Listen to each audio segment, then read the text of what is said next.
Bendito Deus eterno Pai, Senhor, graças nós te damos por sobreviver, graças aqui na tua graça, Senhor.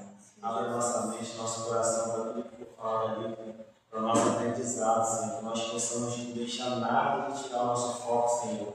Tudo que for falado ali, nós possamos guardar na tábua do nosso coração, Pai. E cada vez no dia a dia nós colocamos em prática, Senhor, para sermos nossos educadores, mas primeiramente o ótimo servo do Senhor, Pai. Então, Pai, o diácono Marcos estará, Pai, dando esse estudo para todos nós, Senhor. Para nós podemos crescer na graça e no conhecimento, Pai. Essa oração que te faço, em nome do Senhor Jesus. Amém. Amém. Primeiramente, a paz do Senhor a todos. Mais um estudo na segunda-feira. Irmãos, o tema de hoje é um estudo que eu botei o título dele de Chamados para Governar. Hoje a gente vai falar sobre liderança, não só eclesiástica, como familiar, trabalho de trabalho, nosso ambiente, enfim. Qualquer ambiente que a gente conviva. Separei algumas passagens. A gente está lendo antes para contextualizar. Quem for Provérbios foi leitor, né? Toma aqui, filho. Para você. Para te ouvir. Aí quando for leitura, você vai assim. Provérbios 13, 24, deixou separado? Aí peço aos irmãos para mim, Provérbios 13, verso 24, em nome de Jesus. A gente começar a leitura para falar. A gente entrar no texto. Vai começar? Pode começar, filho. O que retém a sua vara aborrece o seu filho, mas o fecundo o ama a seu tempo o castiga. Então, irmão, essa passagem de Provérbios 13, 24, ela vai retratar ali a conduta orientada por Deus, não é pelo diácono mais, por Deus. Para todo aquele que for exercer qualquer tipo de liderança. Toda vez que a gente vê a palavra pai na Bíblia, você pode associar ela à liderança, porque pai, o homem, principalmente ele foi uma figura desenhada por Deus para fazer o quê? Exercer algum tipo de liderança, de domínio. E quando você fala em liderança, você também fala na vida do cristão em si. Né? Porque o cristão, onde ele chega, ele tem um papel ali de ser sal, de ser luz, ou seja, ele vai dar caminho, ele vai adicionar a vida das pessoas aquilo que está faltando. Então isso também não deixa de ser uma liderança. Né? Então no Provérbios 13, 24, ele brevemente ali, só com um versículo, ele já nos dá ali uma bússola, né? Do que é a conduta que nós devemos ter para estar liderando sobre outra vida. Quando eu estou cuidando de alguém, por exemplo, no caso dos pastores, estão pastoreando, estão cuidando de mim, estão cuidando de outras pessoas, estão exercendo o quê? Uma liderança na minha vida. Então, se eles vêm eu falhando, eles têm que ir a tempo mais rápido. Quando fala, na minha tradução, que é uma ARA, diz cedo ou disciplina, ou seja, é imediatamente. Eu cometi a falha, aí já veio os pastores e as pastoras, meu filho, não é assim, está errado. Senão, se você continuar assim, você vai para um caminho ruim, você pode ir para o inferno, assim, você não vai ser bem sucedido. Então, a palavra ela já dá ali, ela chama a atenção para qualquer tipo de liderança. Uma liderança que ama aquele que está sendo liderado, o que ela faz? Ela, ao cedo, o disciplina. Né? E a gente, muitas das vezes, ainda mais nós pais, né, acaba a gente prevaricando com esse detalhe, porque às vezes a vara, né, da disciplina, às vezes dói na gente aplicar ela, mas ela é necessária. Né? E muitas das vezes, nossos filhos não vão entender no momento, por exemplo, no caso do filho, e assim como ovelha também, como amigo, não entende na hora, mas no final a gente vê quantas coisas nossos pais nos livraram de passar por conta, né, daquela chimerada, daquele castigo, daquela bronca que a gente levou. Quanta coisa não livrou a gente. Aí vou pedir a Alice agora para ler o livro de Josué, capítulo 1, verso 8. Não, começar? Pode?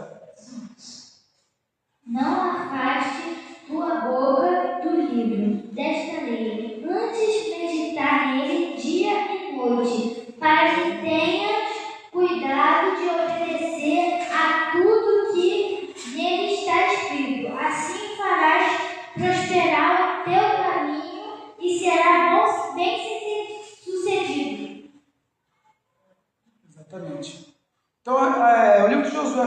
verso 8, o contexto aqui do capítulo 1, são orientações ali que um líder está passando para o seu povo, para os seus comandados, ele está na responsabilidade dele, acerca da conduta, de como caminhar, de como fazer. Se o povo fizesse, primeiro para me fazer, eu tenho que fazer o que nós estamos fazendo hoje e fazemos todos os dias, estudar. Eu preciso ler o livro da lei para poder aplicar a lei, porque se eu não ler a lei, eu não vou saber, né, em qual momento a lei aplicar. Né? Então ele vai dizer que para a gente não tirar da nossa vida, para a gente não tirar do nosso convívio, a gente não tirar do nosso dia a dia o que? O livro dessa lei que é a palavra de Deus. Antes de meditar nele dia e noite, para que tenhas cuidado de fazer conforme tudo quanto nele está escrito. Ou seja, aqui o autor ele chama a atenção de fazer tudo conforme está o quê? Está escrito. Então não é conforme o colega fala, por mais seduzente, por mais interessante, inteligente que pareça a orientação que está sendo passada, né? Porque hoje em dia a gente vê muitos doutores na internet principalmente. Pode ser a fala mais maravilhosa que a pessoa está falando, mas se ela não tiver contextualizada com o que está aqui, para nós cristãos não serve.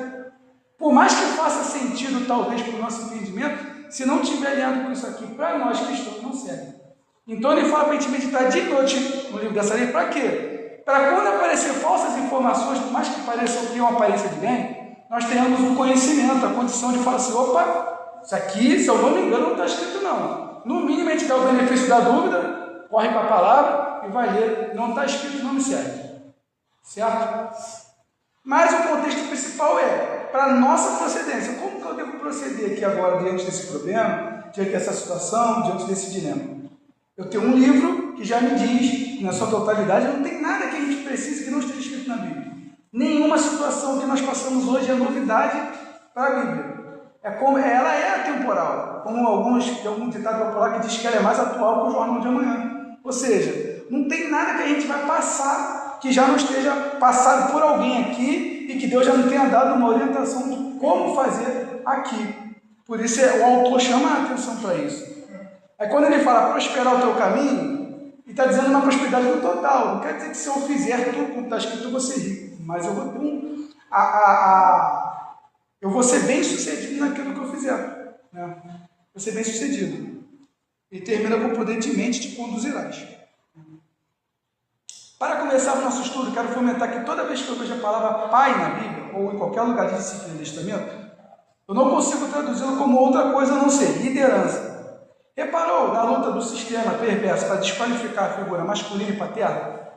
O que a gente mais está vendo hoje no mundo é uma tentativa de dizer que o homem não presta, que uma família não precisa ter um pai, que a mulher não precisa submeter à liderança do seu marido, que o filho não precisa submeter à liderança dos seus pais.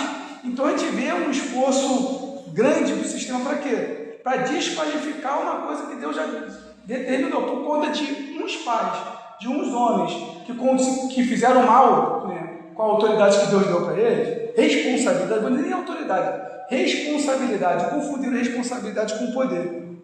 Confundiram a responsabilidade, por exemplo, no caso de um pastor, a responsabilidade que um pastor tem sobre as ovelhas, como um poder de fazer o que quiser e como bem quiser com aquelas ovelhas. E não é isso, é uma responsabilidade. Por conta da deturpação de alguns e muitos, infelizmente, o sistema ele foi ganhando argumento para desqualificar uma coisa que Deus já determinou, que é a função do homem ou do líder na sociedade.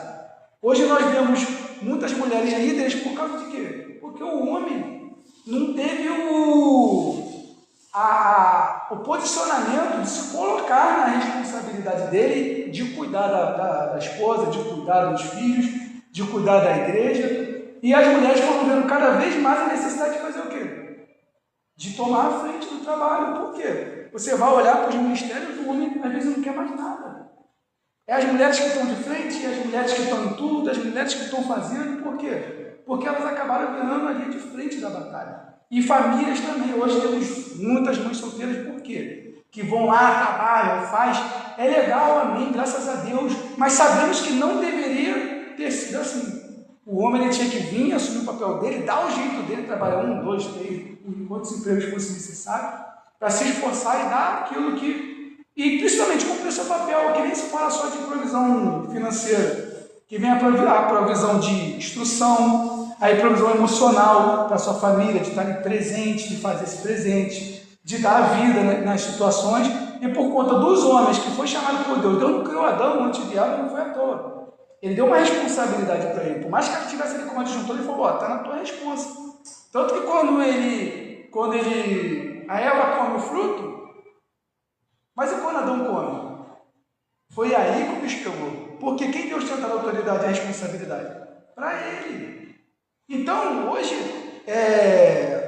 a gente vê a sociedade do jeito que está e os ideais aí socialistas, comunistas, vão crescendo em cima desse argumento porque o homem deixou de cumprir a responsabilidade dele. Entendeu? Mas não deveria ser assim, como a pastora pregou em Crônicas, não foi? Foi em Crônicas, né? Que se o meu povo direitasse seus caminhos, ou seja, você tem que se submeter a Deus e todo mundo começar a se cumprir. É que eu falo, pessoal, a solução do mundo é a Bíblia, mas não é a Bíblia lida, é a Bíblia vivida. Se a gente começar a viver Bíblia, o que está escrito, o que Jesus contextualizou, a gente não precisa de mais nada.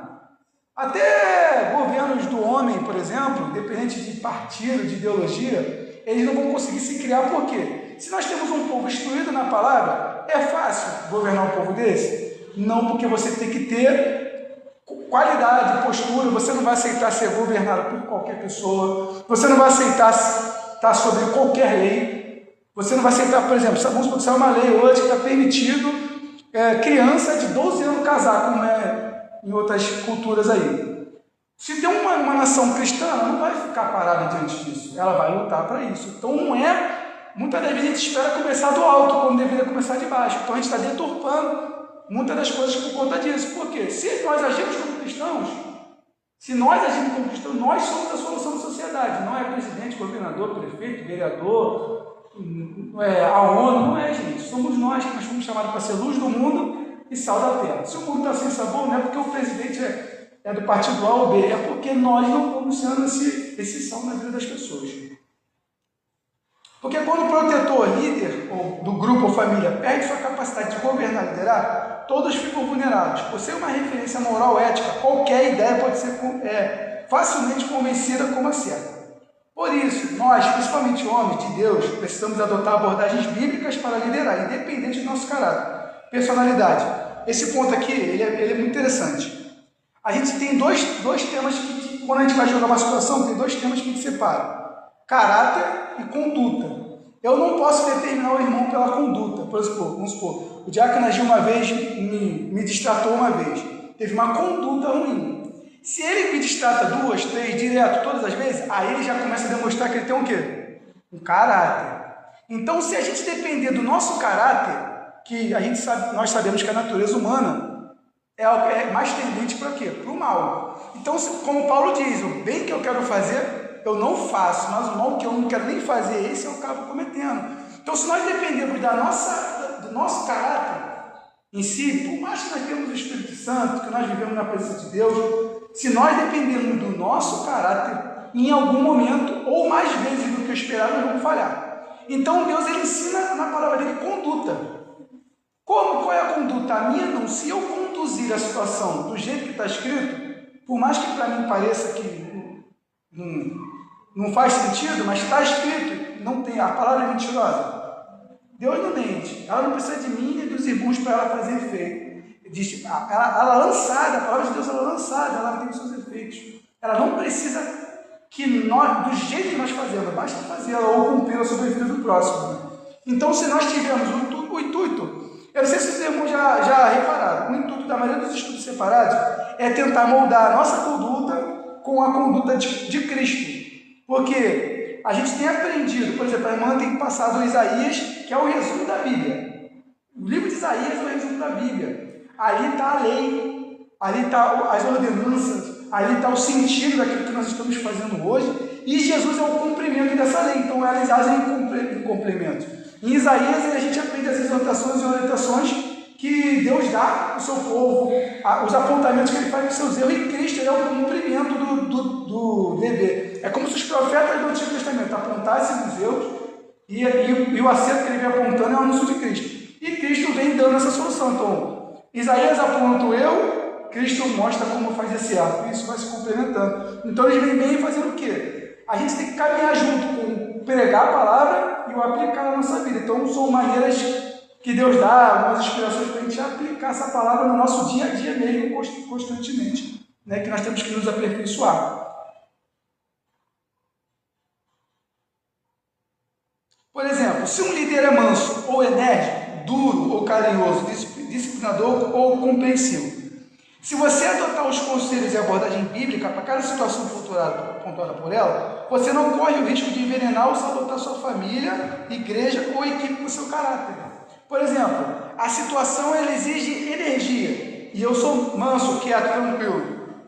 Se eu agir conforme o meu caráter e a minha conduta, eu vou aplicar mansidão no momento que precisava de repreensão, disciplina. Mas se eu parar, calma aí, deixa eu olhar na palavra, o que eu tenho que fazer nesse momento? Hoje, a Alicia está aprontando. Opa, o pai que ama o filho, cedo, por disciplina. Então eu não deixo o meu coração mantegão pela minha filha, tipo, ai, poxa, não vou brigar com a minha filha. Não, eu tenho que aplicar o que está na palavra. Eu não corro o risco dessa orientação fazer falta para ela no futuro. Então veja bem, que aí não vai importar o que está acontecendo hoje. A igreja está sendo moldada de acordo com, não estou falando, é geral, de acordo às vezes com o que o líder ali, o profeta está querendo. Sendo que eu abri uma igreja hoje, se eu aplicar do jeito que está escrito, eu não corro o risco de falhar, porque se eu for pelo meu entendimento, eu vou falhar. Se eu for pelo que eu acho, ou o que é melhor para mim, eu vou falhar. Porque se eu for na palavra, eu ajo com a conduta que a palavra determina para cada situação. Então, se tudo, aí é onde se cumpre Josué 1:8. Então, eu tenho que meditar na palavra que a gente vê hoje. Igreja sem Bíblia. Você abre o TikTok, vai ver as lives, irmãos, é assustador o que estão fazendo, que eles chamam de culto. Por quê? Você sabe que aquele líder ali, aquela líder não lê Bíblia, não consegue se ler, já está nem aí para o que está escrito. Então você vai correr o risco de fazer aquilo que eles estão fazendo, porque talvez eles, no entendimento deles, aquilo era bom, de acordo com a conduta dele, o caráter deles. Então, para a gente não correr esse risco, irmão, porque se eu basear no meu caráter, vai dar ruim. Vou abrir uma igreja hoje, vou fazer do jeito que eu quero. Por mais bem intencionado, por mais estudioso, por mais vivido que a pessoa seja, se eu fizer do jeito que eu acho que eu quero, o que vai acontecer? Em algum momento, por mais bem intencionado, eu vou falhar. E aí é onde Satanás entra e faz o que está fazendo. Pessoas começaram bem intencionadas, fizeram grandes obras, mas hoje a gente vê como é que está a situação das igrejas. Totalmente perdida do propósito de Cristo. Porque começou, não, mas se eu fizer assim, não, mas na palavra está escrita sábio. Mas será que o pessoal que escreveu antigamente, eu não sei mais do que eles não, porque antigamente não tinha tanta coisa. Então a pessoa começa a colocar um montão de empecilhos e obstáculos para obedecer, que ela começa a agir conforme a conduta dela. Então, se a gente se basear no nosso caráter e conduta, a gente vai falhar. Não tem jeito, pode ter o Espírito Santo. Nós somos falhos. Paulo falou, você vai ler, ele vai assumir várias vezes na Bíblia que ele falou em algum momento com o irmão A, com o irmão B, que Cristo tem ensinado ele. Quando ele fala, por exemplo, sobre o espinho na carne, ele fala sobre ele não se ensoberbecer, né, para ele não ficar, porque ele era um cara muito conhecedor, então ele entendeu ali que Deus deu aquela espinha para ele não ficar se sentindo a última Coca-Cola, né, do mercado. Então, ou seja, ele começa a nos apontar, né, principalmente em Coríntios, que se a gente for levar para o nosso caráter, se a gente deixar o nosso caráter comandar, a igreja vai acabar igual Coríntios, a igreja de Corinto. É assim, né? Assim. E ele achava que estava bom, estava certo. Se você adotar os conselhos e abordagem bíblica para cada situação pontuada por ela, você não corre o risco de envenenar ou sabotar sua família, igreja ou equipe, né, por seu caráter. Levando em consideração que é mais fácil ser humano vir com um caráter ruim do que bom, melhor confiar na palavra, né? Por mais convictos que sejamos sobre nossas abordagens, maldito o homem que confia no homem. E nós sabemos o contexto real dessa palavra. Que é o quê? Na força do seu próprio braço, do seu próprio entendimento, no que você sente.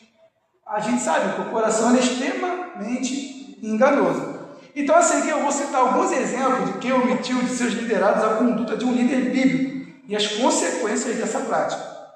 E não se escandalizem com o primeiro exemplo, né, que é o nosso justo, íntegro, fiel, que se desvia do mal, Jó.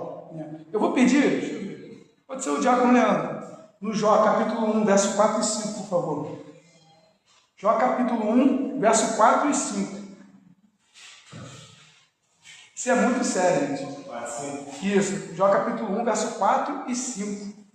Iam seus filhos à casa uns dos outros e faziam banquetes cada um por sua vez, e mandavam convidar as suas 3 irmãs para comer e beber com eles.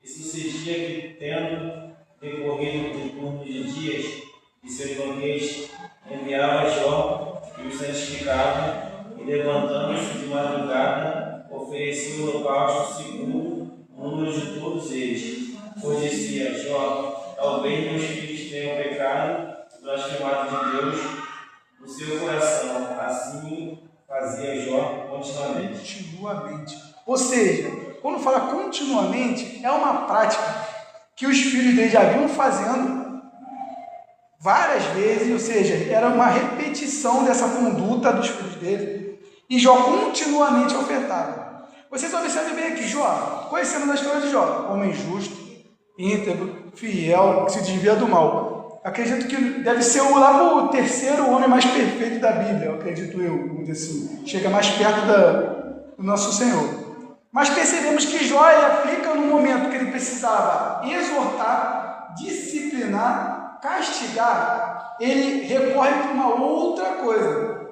que é fazer ofertas para Deus. Ou seja, eu sei que meu filho está errando e que talvez aqui para os mais adultos sejam erros abomináveis, né, de acordo com o contexto da palavra. Eu sei que meus filhos provavelmente estão fazendo erros abomináveis. O que eu faço? Vou ofertar para Deus perdoar eles, quando eu, como pai, Jó, deveria fazer o quê? Senta vocês aqui. Vocês estão ficando malucos? Vocês foram criados, repreendidos na palavra do Senhor. Eu ensino para vocês a Bíblia dia e noite e vocês estão fazendo isso. Está me entendendo? E quem sabe mais o que ele deveria fazer. Ou seja, para quem conhece o contexto da história, para a gente não se alongar, a gente vai saber que Deus permite que Satanás toque na vida de Jó menos, nas coisas de Jó menos nele, né? E, consequentemente, ele perde esses filhos. E a gente vê muitas pessoas fazendo questionamento. Jesus até responde um questionamento de um rapaz lá no trabalho, que é cristão também, que ele falou: só não concordo com o que aconteceu com os filhos de Jó, né? E eu estava falando com ele, olha a conduta dos filhos dele e olha para Jó, um homem maravilhoso, homem de Deus, quase perfeito homem. Você acha justo Jó, um cara que liderava uma cidade, que fazia o que fazia pela comunidade, que seguia o que seguia a palavra de Deus, ficar vivendo a vida dele toda e ofertando para aqueles filhos? Chega uma hora que a paciência de Deus foi isso aqui, ó, porque Deus não gosta nem de mim nem dos irmãos sofrendo. Essa é a realidade. Ele tem um carinho especial por nós. Pode falar? Pode? Dentro do que você está falando, Jó, ele oferecia sacrifício, assim, por causa dos filhos. Porque, na realidade, Jó sabia que os filhos deles não estavam de acordo com a palavra. Né? E ele estava sempre oferecendo sacrifício ao Senhor por causa dos pecados dos filhos, ao invés de corrigir como você colocou aí. A questão que eu vou te perguntar, eu acho que tem muita gente que também pensa nisso. Quando os filhos de Jó morreram todos, aí eu te digo, será que eles foram salvos? Porque olha a conduta que eles tinham, olha o caminho que eles trilharam, olha o que eles faziam. Chegou uma hora que Deus permitiu isso acontecer. Sim. Não pelo fato de Satanás chegar na presença de Deus, vê o Jó, ele te ama porque você se atende de bem, de cuidar, coisa e tal. Mas aquilo também já estava cheirando mal na vida do Senhor. Porque constantemente Jó oferecia sacrifício ao Senhor pelo pecado dos filhos. E na realidade, ele deveria, como pai, como conhecedor da palavra, corrigi-lo. E isso ele não fazia. Voltando no dia de hoje, temos muitos líderes na casa do Senhor que sabem a conduta dos filhos, sabem que está errado, mas por eu ser líder ou por ser meus filhos, eu vou passar a mão pela cabeça, não vou corrigir. Aí vem o resultado horrível. Um ora, outro desvia, outro vai para outros caminhos que não deve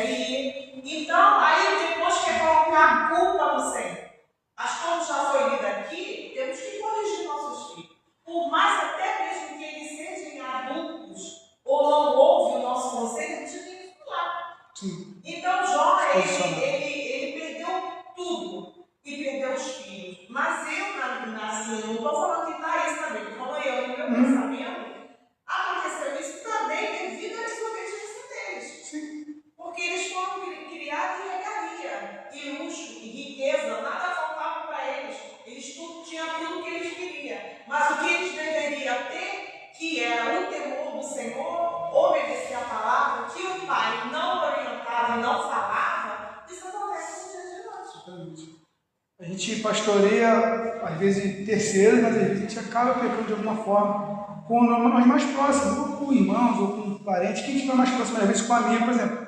Às vezes eu prego na igreja, todo mês aqui eu tenho os caras, lá eu prego. Às vezes eu chego no trabalho, meu amigo está lá sofrendo, eu não falo de Jesus, porque eu tenho vergonha, tenho medo dele não falar mais comigo, de me chamar de chato. Isso acontece, não é só no ambiente familiar, não. A gente se omite, como foi até tema da pregação também, a gente às vezes deixa de se posicionar, sendo que o amor é a vara, né? A gente demonstra nosso amor com a disciplina, e os nossos irmãos, mãe, filhos, pai, é aqueles que fazem a vontade de Deus. Então, está rejeitando a palavra, está rejeitando, infelizmente, ele está se colocando como opositor daquela palavra, infelizmente. Pode falar, filho.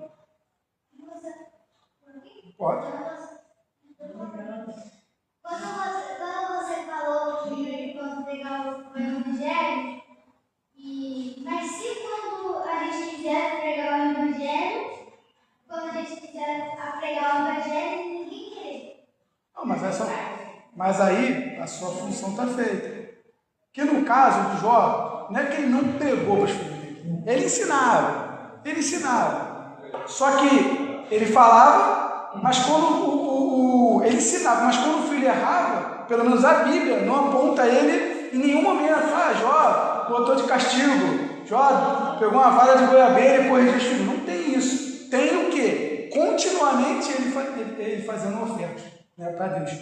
E para mim não apanhar em casa, quem chegou a essa conclusão aí sobre os filhos de Jó foi minha esposa. Ela falou, roubou minha ideia, ela está me olhando ali já. Entendeu? Foi a gente lendo uns anos já, né? Sobre isso aí, foi até nesse dia eu preguei até para os meninos lá no campo, o Renan, né, que os pais são cristãos. Acabou entregando a vida para Jesus, ele entendeu o recado. Foi sobre isso, porque uma hora a paciência de Deus, ó. E sobre algo que a Ana falou, da salvação, levando pela palavra, ele não foi salvo não, né? Olhando pela palavra. O que eu vou falar é até discutível, porque é tema de discussão.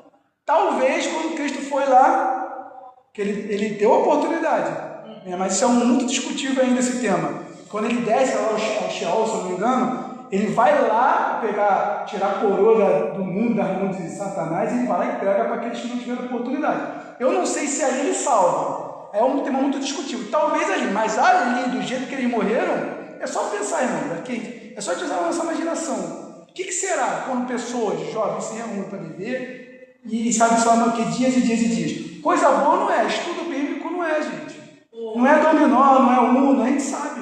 Né?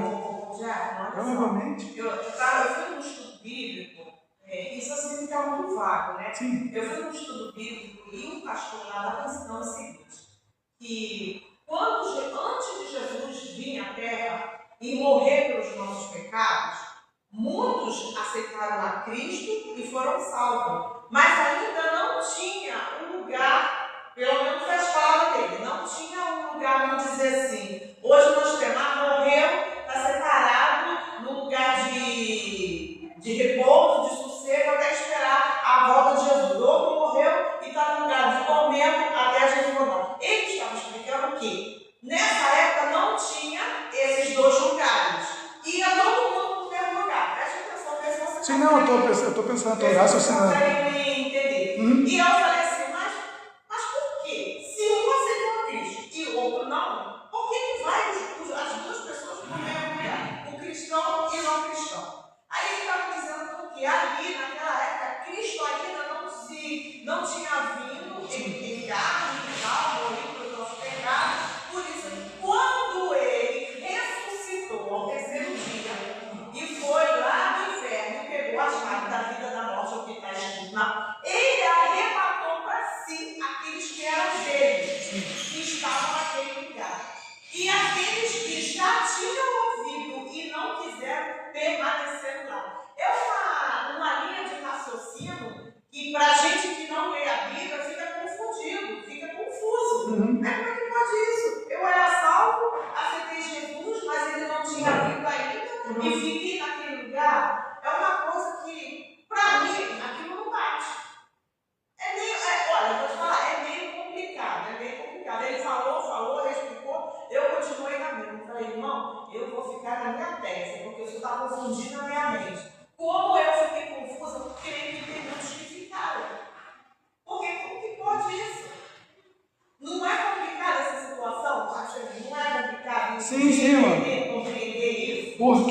acontece? A gente tenta sempre colocar Deus dentro do nosso entendimento. Então a nossa concepção de tempo não funciona para ele. Se você for ler a Bíblia, a senhora lê, óbvio, vai ver que, por exemplo, tem uma passagem que fala que o cordeiro já tinha sido sacrificado e ele ainda ia ser sacrificado. Ou seja, no nosso tempo, na nossa perspectiva, esse cordeiro ainda ia vir e ia ser sacrificado. Ou seja, a gente quer colocar, e às vezes até inventar uma história, para colocar de maneira que a gente entenda. Então, às vezes, para a gente tentar entender, a gente até deturpa o que está escrito. Pode falar. Igual aqui nessa questão, Jó se santificava, ele ofereceu o holocausto, no caso lá para um lugar, mas talvez faltou que a repreensão, né? Se talvez ele tivesse arrependido. Faltou a vara. Se ele tivesse arrependido, os filhos iriam se arrepender, né? Talvez. Como a princípio, muitos filhos já ouviram falar para a mãe, quando o filho está muito assim, quando você tiver a sua casa, aquelas coisas você faz, do jeito que você quiser. Talvez faltou isso, entendeu? Então, aí, como você falou, o filho não entende, lá na frente vai entender, que vai falar, quando você tiver a sua casa, aí você vai mandar, fazer o que você quiser. Talvez faltou isso também, tá? Só que nesse caso aí eu vou estar abrindo mão da minha responsabilidade. Quer dizer, igual numa equipe de trabalho, é igual na igreja. Se eu falar assim, se eu entregar você está sob minha responsabilidade. Se eu entregar você para a sua responsabilidade, eu estou abrindo mão daquilo que eu. Agora a gente está em Jó, capítulo 1, verso 4 e 5. Se eu fizer isso, eu estou sendo, vamos dizer assim, eu estou agindo de forma covarde. Por quê? Eu estou abrindo mão da minha responsabilidade. Por exemplo, eu não quero aplicar a vara, o que eu faço? Convido a você, eu falo assim, quando você tiver a tua casa, tu faz o que tu quer. Em vez de eu aplicar as funções, de eu te orientar, talvez, né? Aí vai ter filhos, vai ter ovelhas e vai ter pessoas, funcionários, membros de equipe, que vão sair mesmo assim, que são, vamos dizer assim, os filhos pródigos, filho pródigo, entendeu? Tem gente que é ovelha perdida, né? E tem gente que é o filho pródigo. Você vê, como já foi pregado milhões de vezes. O pai vai atrás do filho pródigo? Ele não vai atrás. Estava do lado do pai, ouvia a palavra, trabalhava com o pai e fez o quê?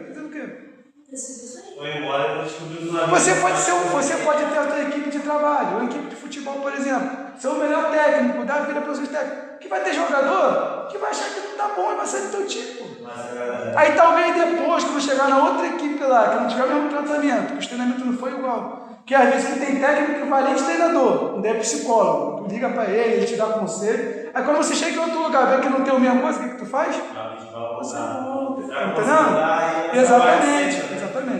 Ô, Diácono, deixa eu falar uma coisa. Eu conheço uma irmã, que é falta de ética, que fala o nome dela.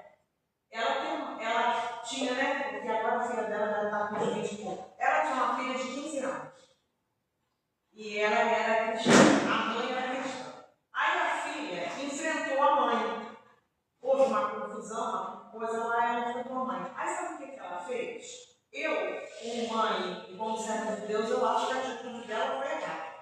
Ela pegou tudo que era da filha, uma menina de 15 anos, botou tudo na bolsa e falou: você agora vai embora da minha casa, você vai sumir daqui, eu não quero saber para onde você vai, porque você me enfrentou. E aí botou a menina para fora da rua. Nunca mais botou o olho na filha. Não sabe nem se a filha viveu, se está morta. E hoje,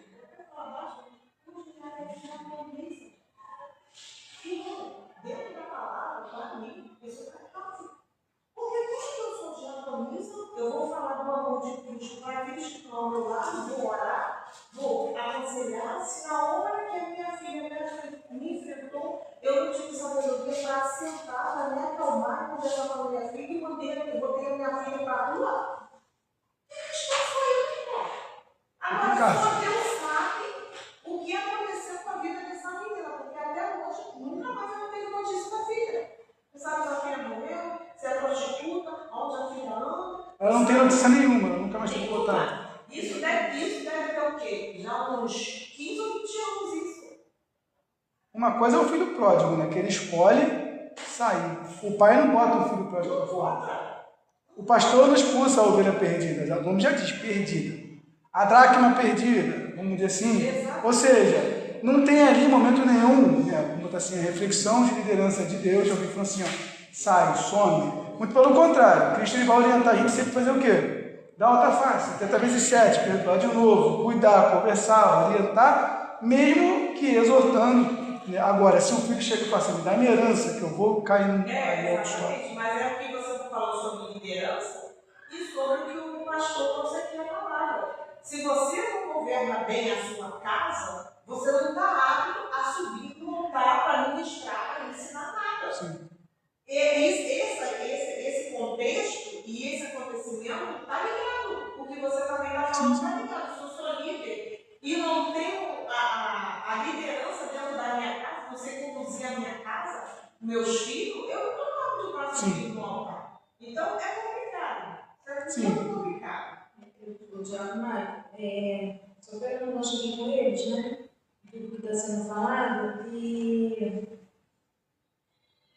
ali a gente precisa entender o contexto, o que acontece, porque cada caso é um caso, né? Sim. Eu não posso julgar a tua causa pela minha causa. Por exemplo, às vezes, uma das maioria das vezes que falta dentro dos lares, dentro do ministério, enfim, dentro do casamento, é a falta de diálogo. Porque o diálogo é tipo assim, a pessoa cismou que a bispa está com raiva dela. Um exemplo, estou dando um exemplo, tá? Cismou, a bispa hoje chegou, é estranha, ela cismou como estranha. Eu estou do mesmo jeito, estou da mesma forma. Estou falando isso, não estou falando de mim, estou dando um exemplo. Dá um exemplo. Botou num contexto. Mas aí eu cheguei para perguntar, bispo, está acontecendo alguma coisa, tudo bem com você? O que houve? Estou achando que você está meio assim, meio assada, sei lá, é impressão minha? Não, simplesmente já bota, está acontecendo alguma coisa. E aí, fui eu mesmo, destino, o diabo fica ali, jogando suas carinhas, né? Fica ali procurando alguma coisa. Eu falo alguma coisa que coincide com o que ela estava pensando. Aí pronto. Já era. Ou seja, aí ela vai embora, Ela está com ela raiva sai da mesmo. igreja, vai embora, porque simplesmente faltou o quê? O que faltou aí? Diálogo. Então, bispo, para poder pegar o gancho do começo da introdução. A gente estava falando lá no começo, vou resumir aqui rapidinho. A gente usou Provérbios 13, 24, que é o que tem a vara vai seu filho, e usamos Josué 1, 8. Ou seja, aqui eu estou comparando caráter com conduta. Por exemplo, uma coisa é a gente aplicar a conduta correta e a pessoa resistir à conduta da palavra, que as pessoas são opcionais. Está me entendendo? Só que qual é a orientação? Para ser bem resumido, o nosso caráter geralmente é ruim, por mais bem intencionado que seja. Se nós basearmos a condução da nossa liderança pelo nosso caráter, provavelmente, por mais bem intencionado que esteja, em algum momento eu vou falhar. Então eu tenho que procurar na palavra, por isso que eu usei Josué também 1,8 e o Provérbios 24, para entender qual é a conduta que Deus quer que eu use naquela situação. Está me entendendo? Por exemplo, eu usei vários exemplos de pai, de liderança. Por exemplo, um tranquilo e um já mais duro, um mais conversador, mais calado. Então, o meu caráter, o meu jeito de ser, não vai ser a conduta que precisa naquele momento. Então, se eu agir como eu sou, vou falhar. Então, eu não sei como agir nesse momento. Aí eu tenho que fazer o quê? Eu vou na palavra. Como que a palavra diz para mim conduzir? Aí o Jó entrou nesse contexto por quê? Você olha que você já conhece a história de Jó, você não tinha falado dos filhos dele. No momento que os filhos deles estavam fazendo algo ali que provavelmente não está explícito, mas para bom entendedor da palavra baixa, uma abominação, o que Jó tinha que ter feito? Pegar a vara da repreensão e encostar. E a palavra, pelo menos, não destaca isso. Fala que Jó constantemente fazia o quê? Sacrificava para santificar os filhos. Ou seja, ele tinha a intenção, ele queria o bem dos filhos, ele queria cumprir a palavra, mas ele estava agindo com o coração dele, porque ele era um cara, pelo menos a Bíblia descreve ele praticamente como um cara manso, um cara tranquilo. Então ele não era aquele cara que deveria ser tipo assim, uma chinelada no meu filho. Vou aqui, vou falar assim, não era. Dá para ver que na conta de Jó, pelo jeito dele, ele não era assim. Então o que ele deveria fazer? Ele agiu conforme o caráter dele. Ele era um cara tranquilo e religioso. Tanto que Deus trata a religiosidade dele nesse processo dele, que era tremenda o nível de religiosidade dele. Então o que acontece? O que ele deveria fazer? Qual é a conduta que Deus me orienta na palavra agora para me lidar com isso? Eles estão fazendo uma coisa grave, provavelmente. E aqui fala que ele ofertava continuamente, ou seja, eles tinham essa conduta, não é uma falha de um filho. Eram todos os filhos cometendo provavelmente uma abominação e continuamente. Qual que ele tinha que fazer? Provérbios 13, 24. A vara da repreensão. Se eles não quisessem, aí sim, ele aplicou a vara da repreensão, os filhos continuaram, as sanções aumentam, eles decidem isso e que deles, aí é problema deles. Mas Jó aplicou a conduta e os filhos de Jó, os 10. Tanto que a palavra, só para dar uma contextualizada, quando restitui filhos a ele, fala assim, que Deus que 10 filhos, aí a Bíblia faz questão de colocar um adjetivo, excelente. Ou seja, depois Deus dá para ele filhos que ele merece. Vamos botar assim, é igual um contexto do meu pastor.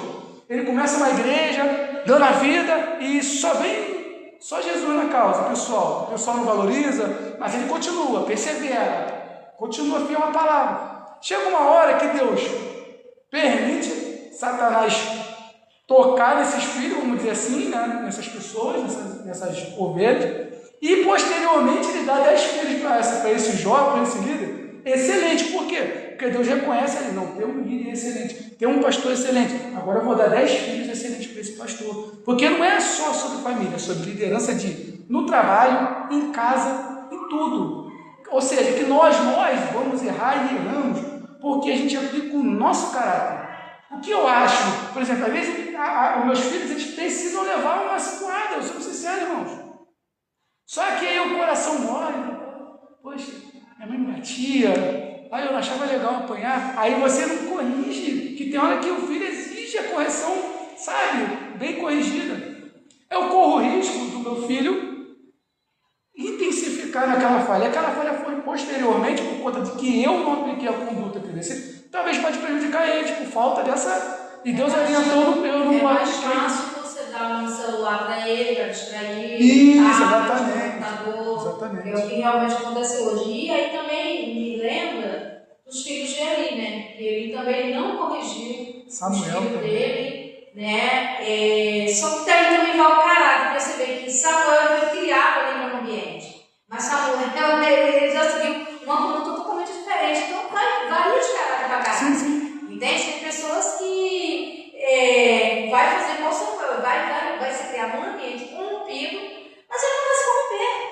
Entende? Então Samuel foi criado ali, vendo os filhos de Eli fazendo o que era mal.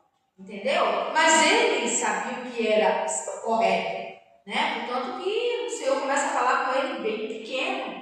Ele nem entende, nem sabe discernir o que é a voz de Deus ou não. Foi ele que percebe, né? Ele que percebeu. Quando ele percebe, ele se entristece, porque ele sabe que Deus preferiu falar com aquela criança do que falar com ele. Já mudou a voz dele de lugar, né? Entende? Então, assim, às vezes a gente realmente erramos. Por quê? Porque às vezes disciplinar, irmãos, é complicado. Demais. Disciplinar é complicado. Por quê? Porque, principalmente quando tu está na frente de uma igreja.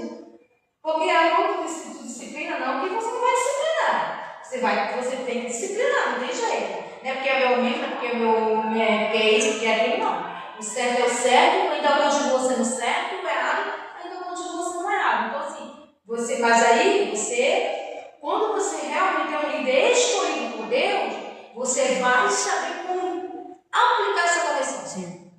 Não uma vara chicotão. Pá! Não. Mas você vai lá, meu filho, olha só.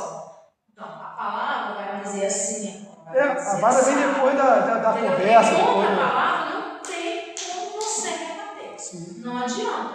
É a palavra que está dizendo. Então, assim, eu estou com você dentro da palavra. Então, se você tiver debilidade, vai ficar com raiva, eu quero sair, eu quero isso, eu quero aquilo, você vai pegar com a palavra. Uma hora você vai perceber que não adianta você querer fazer o que você quer, mas você tem que fazer o que Deus quer que você faça. Então, quando você realmente é um líder escolhido por para poder estar ali na frente daquela liderança ali, Deus ele vai te dar instrução, né? Para poder você disciplinar e corrigir o povo igual Moisés também. Corrigia o povo, disciplinava. Bom exemplo. Né? Bom exemplo. Exato. Moisés Mas ótimo você exemplo vê aí. que quando Moisés pega essa responsabilidade lá no início, você vai ver, Moisés diz assim, não, eu não sou capaz. Eu não posso fazer isso. Então, é fácil, Deus, se eu pegar e levar. Por que Deus escolheu Moisés? Não é que Deus não escolheu Arão. Sim, Deus escolheu Arão, ali Deus estava ao lado com ele, mas não de frente. Por quê? Porque Deus sabia que Arão lá na frente ia se corromper. Por causa das vozes. Tem aquele louvor? Preciso calar todas as vozes do meio do Senhor. Porque o líder não pode dar ouvido a uma voz, outra voz, outra voz. Ele tem que dar ouvido à voz de Deus. Entende? Sim. Então, aí o que acontece? Quando a gente se submete à palavra, à conduta que Cristo colocou na palavra, a gente diminui, porque errar, a gente ainda vai errar. A gente diminui a margem de erro. Porque não é o resultado, a gente não pode basear o nosso resultado, a nossa qualidade como servo no resultado. Porque o resultado da liderança não é exatamente o comportamento do liderado. O resultado do pai não é exatamente a qualidade do pai, não é exatamente o resultado do filho, do pastor não é da ovelha e do chefe não é o do funcionário. Porque tem pessoas que elas não se submetem à palavra. Tá me entendendo? Você trabalha no lugar. Eu trabalhei num lugar que o cara podia dar um tiro em você.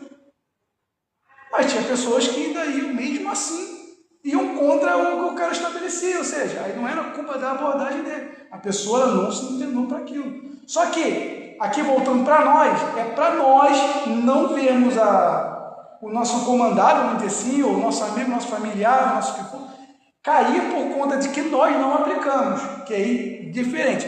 Eu apliquei, ele não recebeu, como diz Mateus 10, está me entendendo? Ele não recebeu a palavra. Que quando você não recebe o que Deus está falando na palavra, você está rejeitando a palavra, não é a pessoa que está fazendo. Só que aí eu voltando para nós, a nossa responsabilidade é que nós não podemos. Que foi o que Jó fez. Jó, ele já sabemos os adjetivos que Deus dá para ele, mas na hora que ele tinha, ele orientava todo mundo na cidade, era ou não era? Ele ensinava todo mundo na cidade, às vezes ele até chegava assim com o pai e com a mamãe e falou assim, ó, pega, castigo que está errado. Mas os filhos dele estavam com aquela iluminação e ele, em vez de situar, ele orou, vamos dizer assim.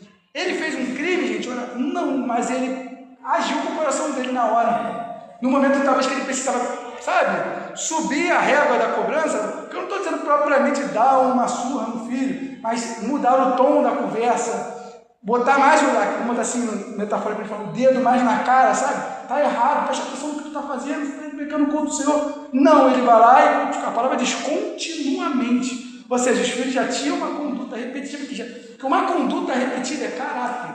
Uma coisa é nós errarmos uma vez. Repetimos essa conduta, aí eu falo, opa, isso não é conduta, é caráter. Porque ele está sempre fazendo isso. Isso não é uma conduta de um momento de deslize, é o caráter. Então a conduta é o que você faz no momento. O caráter é uma conduta repetida, você começa a descrever. Então, se eles estavam constantemente se reunindo os 10 para beber, e sabe mas o que? Dias e dias, e Jó continuamente, ele imaginava. Porque o seu filho foi ali na esquina, comeu uma pizza, por exemplo. Tu ofertou, não faz sentido. Eu vou ofertar, deixa o filho comer uma pizza. Não, o que eu imagino que ele foi fazer? Para mim, está ofertando para espiar o pecado dele. Né? Então, para mim, vou agilizar. Analisando a conduta de Jó antes da tribulação que ele passou com a permissão de Deus, na qual ele resistiu e evoluiu, percebe-se um homem altamente religioso. Jó ensinava os cidadãos da cidade da palavra de Deus, era um líder presente na vida de todos, orientava pessoas a administrar negócios, era bem sucedido em tudo que ele aplicava a sabedoria do Senhor. Ou seja, tudo que ele aplicava a sabedoria do Senhor, ele era bem sucedido. Por isso que Jó era o cara da cidade dele. Mas em casa, ele deixou essa veemência, ou seja, em algum momento, como esse que eu destaquei, foi um momento, justamente no momento que talvez ele deixou de aplicar, como deve ser aplicado, ele perdeu talvez ali uma coisa muito importante. Vamos botar assim para os filhos, às vezes no ministério, representa às vezes uma ovelha, por exemplo, que era muito, assim, muito querida, e às vezes a gente deixou de dar uma, né? Às vezes um funcionário que a gente deixou de conversar, cara, por que o funcionário quer o rendimento? Eu deixei de ir lá e falar, não, você é bom, mas você está errado, você tem que melhorar aqui. Às vezes, por não aplicar, eu perco um funcionário, eu perco uma ovelha, eu perco um parente, perco um filho, perco um ente, porque naquele momento ali, eu usei a minha conduta ou o meu caráter, e não aquilo que Deus falou no Provérbios 13:24, né? Ou seja, onde ele usou isso tudo onde cabia energia, disciplina e resposta, ou seja, ele aplicou outras coisas no momento que precisava dessas três coisas. Ele tinha que ser mais enérgico, porque a palavra ela não destaca em nenhum momento dele sendo mais enérgico com os filhos. Então a gente vai levar a entender que ele não fazia isso, né? Porque se fosse isso, seria um detalhe importante, o autor colocaria no livro. Energia, disciplina e a resposta, que é o tempo de resposta. Porque emergência, o que acontece quando alguém está passando mal, está morrendo? É imediatamente. Quando você vai na UPA, se você chegar morrendo, é vermelho, sala vermelha na hora. Se você está mais ou menos, é adesivo verde no braço, espera aí na fila. Ou seja, tem situação de emergência que eu preciso aplicar as coisas com emergência. Talvez ele botou a pulseira verde nos filhos, naquele momento, quando ele deveria ter mandado para o UTI direto, né? Metaforicamente falando. Então, o líder espiritual, ele reage a qualquer sinal de profanação com exortação, disciplina, em alguns casos, até com força, para não usar violência. Ele coloca a lei de Deus acima de qualquer coisa ou pessoa. Ele reage a tempo e fora de tempo, mas não há negociação ou gambiarra, vamos botar assim, né, para tratar pecados, erros, falhas e transgressões, a não ser exortação, disciplina, ensino, orientação e assim vai.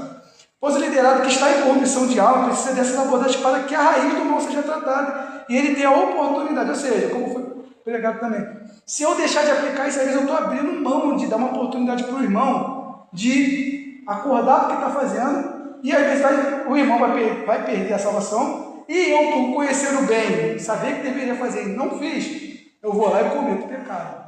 Cometo pecado também. Então isso é para a gente também, porque se a gente deixar de fazer, se deixar de agir, só vai para a gente, irmão. Só para a gente. Quando você tira isso, deixa de praticar a misericórdia pelo outro, e não há holocausto que mascare, né, a omissão da nossa alma. Você até fica com a sua consciência tentando massagear. Eu ofertei, usando o Jó como eu tentei, eu ofertei a Deus por eles. Mas aí o Espírito Santo diz, eu não queria ser um envelope, nem sua oração em demasia por ele naquele momento. Eu queria que você obedecesse e aplicasse fielmente o que eu te ensinei. Deus não poupou nem Jesus. Até porque você vê que quando Jeremias ele quer ser melhor que Deus ele exorta Jeremias. Na hora. Ele fala assim, não adianta você orar, porque eles têm que se arrepender. Então não adianta você vir aqui sacrificar, se eles não querem se converter. Se eu tivesse lembrado dessa palavra, eu tinha inserido ela no estudo, por exemplo. Bom. Né? Por quê? Porque às vezes realmente a gente porque é filho, porque a gente às vezes fica ali orando, mas Deus quer fazer e a gente fica pedindo Deus trabalhar, porque a gente está orando e fala assim, não ora mais. E equipe de trabalho também. Às vezes você quer tanto salvar alguém que está em má conduta, intencionalmente aforentado, e o que acontece? Você vai pegando todo o restante da sua equipe e botando a perder. Exato. Porque as pessoas, Abel e Caim, como usei na outra oportunidade, se Deus não chegar ali e não repreende Caim, se Deus não aprova a oferta de Abel e automaticamente reprova de Caim, tem um risco, de Abel entender que não valia a pena fazer uma oferta diferenciada como ele fez, e de Caim entender que a conduta dele na hora de ofertar era justa. Ou seja, Caim não ia melhorar, porque ele, fez de qualquer jeito, Deus aprovou, e Abel ia entender, poxa, dei a vida para criar esse cordeiro aí, agora o que tiver na frente no dia de ofertar, eu vou dar para entregar o cordeiro, de qualquer jeito. Então a mensagem que a gente, não verbal, que a gente entrega, seja para liderado, para filho, para ovelha, seja para quem for, gente, seja para o amigo que a gente está cuidando, a gente, às vezes, a nossa linguagem não verbal, ela fala mais do que a mensagem verbal. Ou seja, mas muitas das vezes que vemos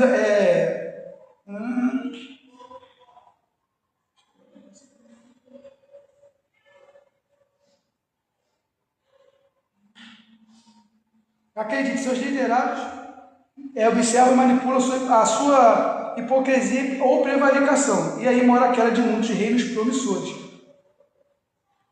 Porque para muitos a dificuldade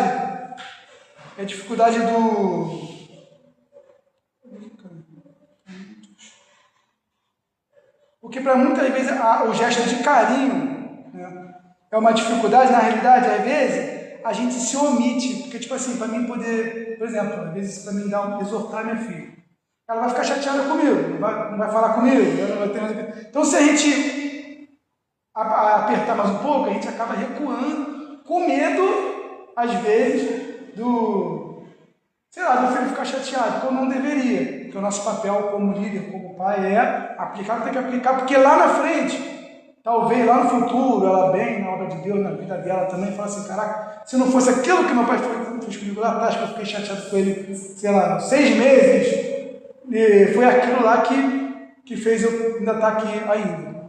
Eu gostaria, inclusive, de ter sido mais apertado, entendeu? Na minha juventude, inclusive. Porque tudo aquilo que te fere é para te matar, né? É um aprendizado. Tudo aquilo que a gente apanha no decorrer da nossa caminhada cristã é tudo experiência que a gente vai adquirindo no decorrer do tempo, que vai aplicando para a nossa vida. Não, preciso melhorar mais aqui, preciso melhorar mais ali.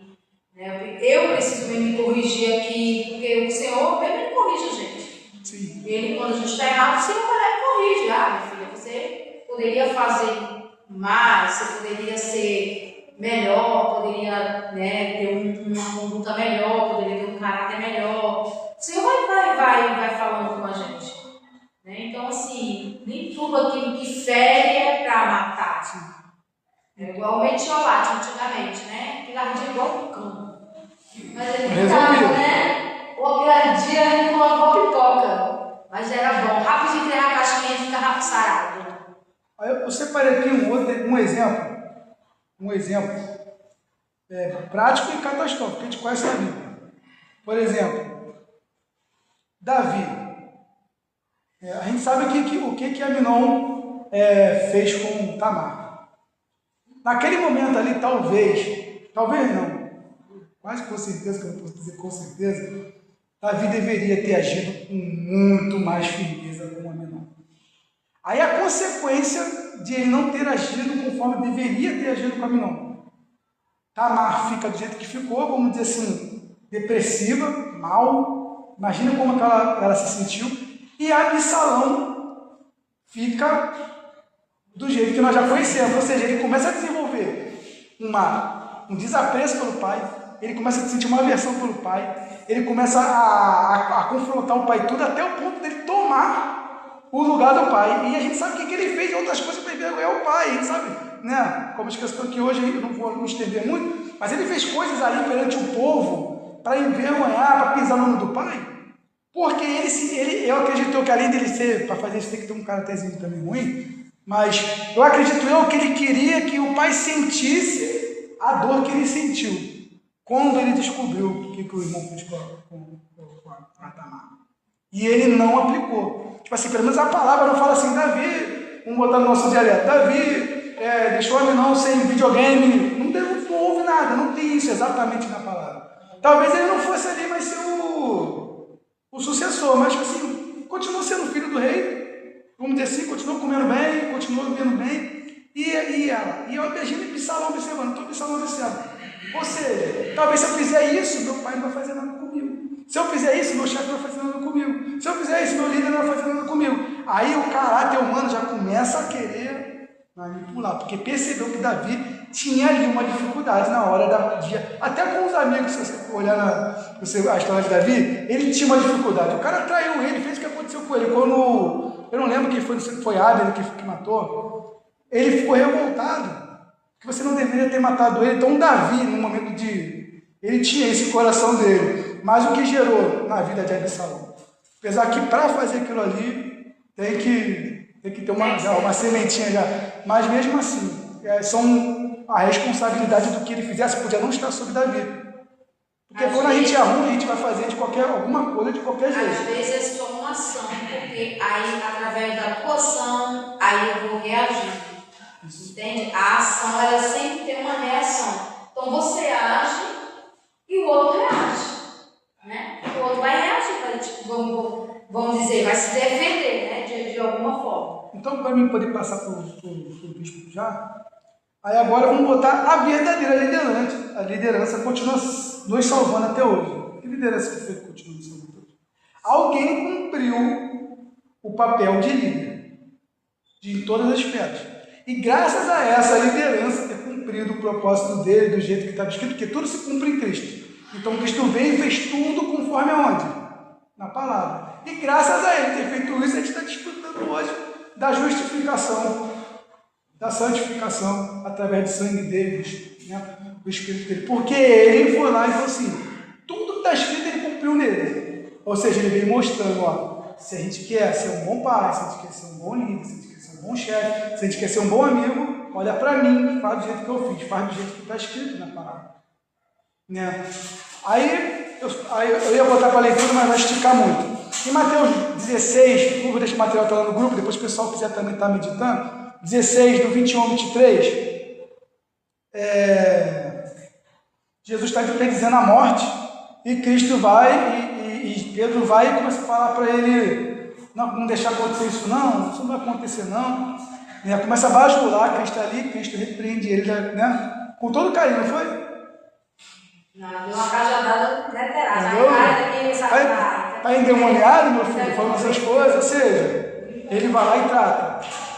Aí chega Lucas 9, 51 e 56, Lucas 9, 51 e 56, Tiago e João, por causa que os samaritanos não quiseram receber a mensagem, eles falaram, ô senhor, a gente podia orar aí e tacar fogo em todo mundo.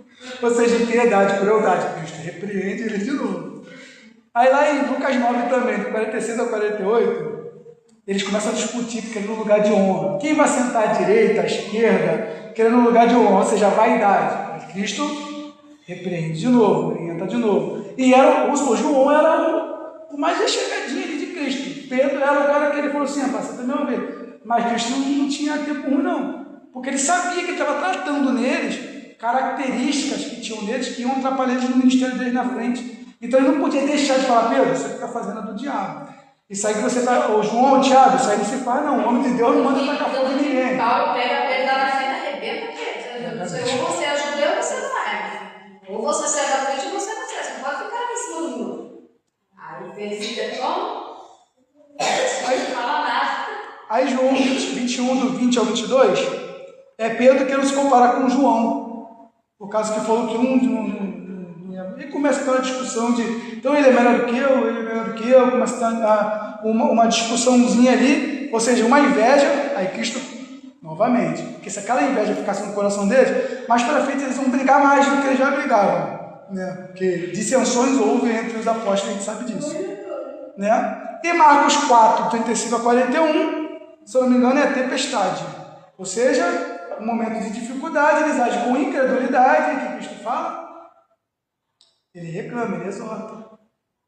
Ele vai, manda a tempestade parar e reclama da falta de fé deles, ou da fé pequena deles, da incredulidade, ele trata. Aí lá em João, aí eu vou pedir aqui, pode ser o bispo mesmo que já está com a Bíblia aberta? Não, o bispo está estudando, pode ser a irmã Mônica. João 21, 17, por favor. Vamos olhar de João. 21, 17. Que aí Cristo vai, depois de fazer isso tudo com Pedro e com os demais, aí ele vai mostrar o porquê que ele fez isso tudo com Pedro. João 21, 17. Já é pós-ressurreição ali. Pela terceira vez, Jesus lhe perguntou, Simão, filho de João, tu me amas? Pedro entristeceu-se, porque ele lhe tinha dito pela terceira vez, tu me amas?